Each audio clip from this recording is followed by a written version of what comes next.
nationale, Monsieur le ministre, mes chers collègues députés. Monsieur le Président, je voudrais commencer par un constat qui n'est pas agréable, mais qui malheureusement nous renvoie à la réalité de notre législature. Nous avons inauguré cette législature par 2 négations. Il y a moins d'une semaine, nous avons radié un collègue député, en l'occurrence Barthélémy Diaz. Et aujourd'hui, voilà qu'on nous demande de encore rentrer dans la négation de 2 institutions de la République. Je pense que pour le symbolisme, pour le formalisme, nous aurions pu inaugurer notre législature par des actes positifs et éviter des actes négatifs. Cela d'autant plus que rien, absolument rien, ne nous dicte l'urgence de procéder ainsi. Parce que pendant que nous le faisons, dans la négation des institutions, dans la négation de nos collègues, voilà que la loi de finances initiale, elle nous attend. Les Sénégalais attendent leur budget. Ils attendent de comment ils vont être gouvernés. Ils attendent avec quels moyens ils seront gouvernés. Une loi de finances rectificative également nous attend. Comment avez-vous financé les élections législatives qui n'étaient pas inscrites à la loi de finances initiale de 2024? Voilà les urgences que notre législature avait à régler plutôt que d'entrer dans les négations. Cela était votre choix, nous le respectons, mais nous le déplorons. Cela dit, Monsieur le Président, pourquoi devrions-nous supprimer le Conseil économique, social et environnemental? Et pourquoi devrions-nous supprimer le Haut Conseil des collectivités territoriales?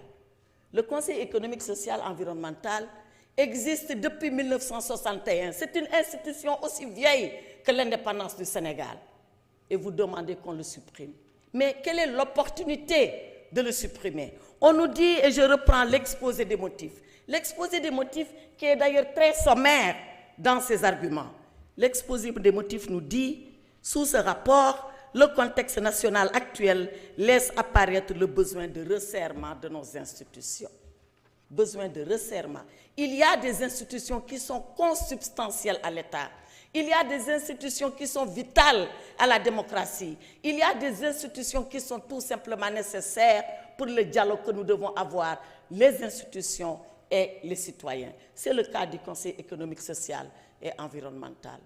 Et on l'a dit ici du haut de ce pupitre pour que je ne le répète pas.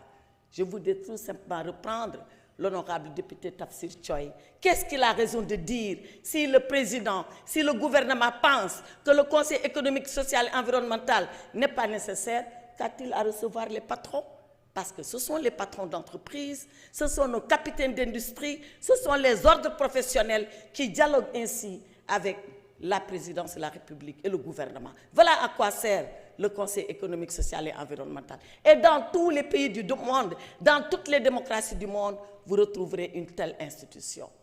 Le Haut Conseil des collectivités territoriales, qui est la chambre de dialogue, de discussion, de débat et de proposition avec les territoires. C'était le parachèvement de la loi de décentralisation de 1996. Tantôt on a parlé de Sénat, tantôt on a parlé de Haut Conseil, mais l'institution, elle est nécessaire. Alors, Monsieur le Président, je voudrais interpeller le gouvernement et lui dire que si ces suppressions-là sont nécessaires, qu'ils prennent ici l'engagement devant le peuple sénégalais que jamais ces institutions ne reviendront ici pour qu'on nous demande de voter sous une autre forme. Qu'ils prennent l'engagement solennel et devant le peuple sénégalais. Cela dit, j'entends ceux-là qui ont dit institution budgétivore. J'entends ceux-là qui ont dit ça prend de l'argent. Si seulement le gouvernement, avec la suppression de cela, entend faire des écoles, des hôpitaux, des routes, les Badianougor et tout ce qu'on a dit, le gouvernement n'a qu'à démissionner ici et maintenant. Parce que le propre d'un gouvernement, c'est d'avoir ces institutions et de conduire la politique de développement au profit des Sénégalais. Les deux ensemble et en même temps, comme l'a fait pendant 12 ans le président Macky Sall à la tête de ce Sénégal. Je vous remercie, Monsieur le Président. Merci beaucoup. Merci beaucoup, honorable Aïssata Tall Sall. Honorable Mohamed Aïb Dafé, vous avez la parole. C'est le dernier orateur.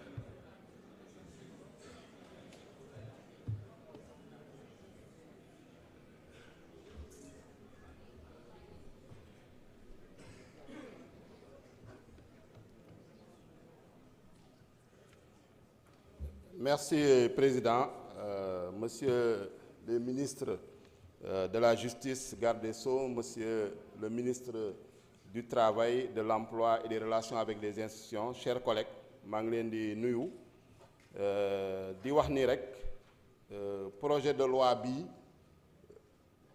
du lu bees parce que indiloon nañ ñu ko fi ci weer yi ci ginnaaw ñun ñu nekkoon 14e législature donc buñ ñu ko fi indilee waxoon nañ ñu lan moo ko taxoon a jóg te ñëpp xam ko muy supprimer ay institutions yu nga xam ne sénégalais yi gisuñu seeni njëriñ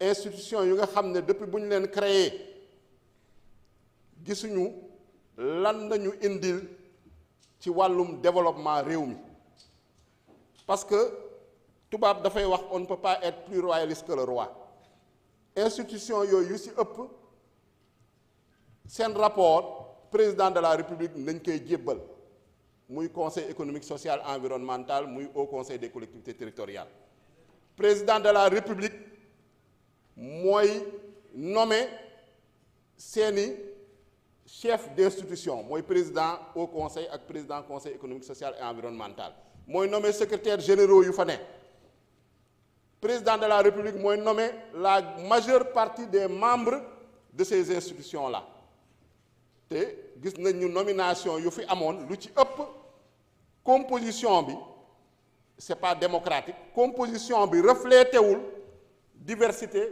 en tout cas Sénégal bu am ci Sénégal su wàllum diversité professionnelle diversité sociologique ñu ci ëpp su dee dañuy waxante dëgg ay politiciens nañ fay yóbbu nga xam ne ñoo xam ne dañoo perte élection ñoo xam ne mënuñu leen caser ci gouvernement bi mënuñu leen caser ci assemblée nationale faluñu leen assemblée nationale wala mënuñu leen caser DG wala PCA ñu yóbbu leen fa ñuy am ay indemnité di am ay per diem loolu mooy njëriñu institution yooyu soo gisee sax nuñ ko séddalee woon waa Benno Bokk Yaakaar dañ jëloon benn institution bi jox socialiste yi beneen institution ba waa APR téye ko ne duñ ko jox kenn ñun dañ koy téyel suñu bopp donc institution yooyu tey président de la République Bassirou Diomaye Faye ak gouvernement premier ministre Ousmane Sonko suñu indiwaatee loi ba nga xam ne indiloon nañ ko 14e législature parce que mënoon nañu jaar référendum mais nañu ne dañuy